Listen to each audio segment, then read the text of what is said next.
On this episode of Diecast Emporium, we're going to be taking a look at another Diecast Masters Highline series. This is the Caterpillar MH3049 material handler. It's item number 85919.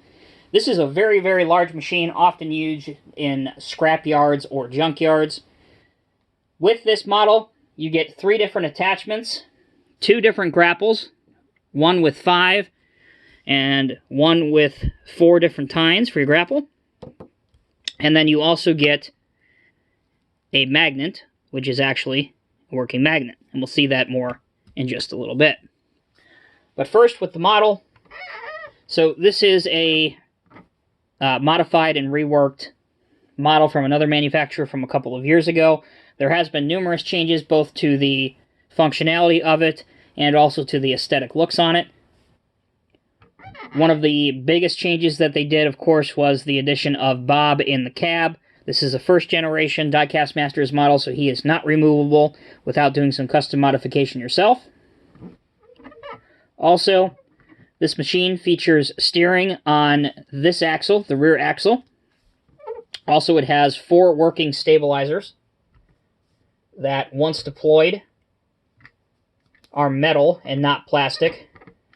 And they go down beneath the machine, as I will demonstrate here in a minute. And they are strong enough to hold it off the ground. As you can see right there, the wheels are well clear of the ground. In addition, the cab can be raised to give the operator a better field of view while he's working. And also, the cab can be lowered so that he can gain access to the ground. Just like that. So we'll put it back in the up position here. There we go. Put our stabilizers back down. Give us a little bit of ground clearance here.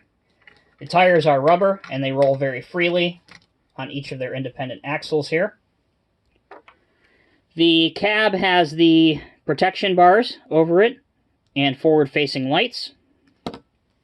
Spins 360 degrees. And unlike the previous version of this model, it's not sticky in any places, so it spins freely.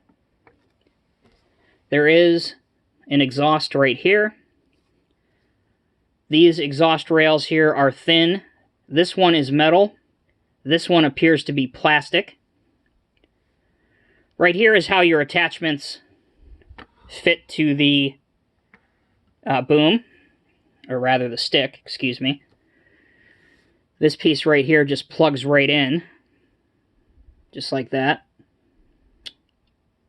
And then you have a single bolt that goes through and locks your attachments in. So whether you're using the magnet or one of the grapples, that's how they attach to it. As for the boom and stick functionality, we'll kind of widen it out here so you can get a good view at it. Overall, it is much improved from the previous one. And I say that because the previous one got stuck in... We're going to lower these stabilizers here just for a minute so I can show you this better. The previous one would get stuck at certain places, and it would be a little bit jerky, especially if you had something in there, and it would tend to fall over. So it doesn't matter where I set this, it will hold that, including normally where the machine, like if this was the first version of this made by a different manufacturer, this would normally be flipping over right now, and as you can see, it has no issue whatsoever. So that is a huge improvement. You can't really, even if you take the attachment off, you can't really fold this tight for a transport load because the stick doesn't come in any farther than that, and that's limited for where the jacket is. But really, that's a small price to pay, considering everything else that this thing does. These are strong enough to hold something inside, so if you still have some Christmas decorations, for example, laying around that you want to get rid of, like, say, a bush, decorative bush, strong enough to hold that.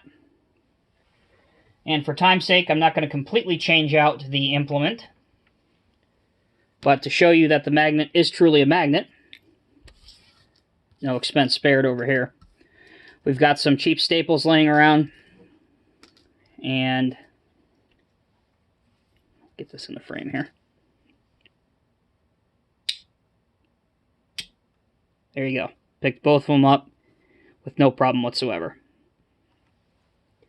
So, there you go, collectors. That is a quick review of the Diecast Masters Highline Series Cat MH3049 material handler. This is a phenomenal model. It is much improved from the first version of this. So if you were kind of waiting to purchase this until some of its well-known issues got rectified, I can tell you that they certainly have been rectified, as I own both versions of this.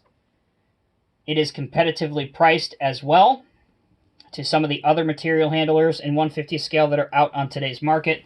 The addition of the other optional work tools are a nice touch, and it's a piece of equipment that isn't often made by Caterpillar in terms of having a scale model made of it. There was one, I think it was a 345 a number of years ago that Norscott did, about 20 years ago now.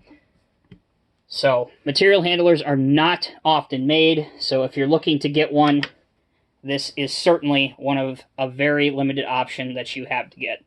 If you have any further questions or comments, please leave them down below. Until next time, take care, be safe, and we'll see you in the next video.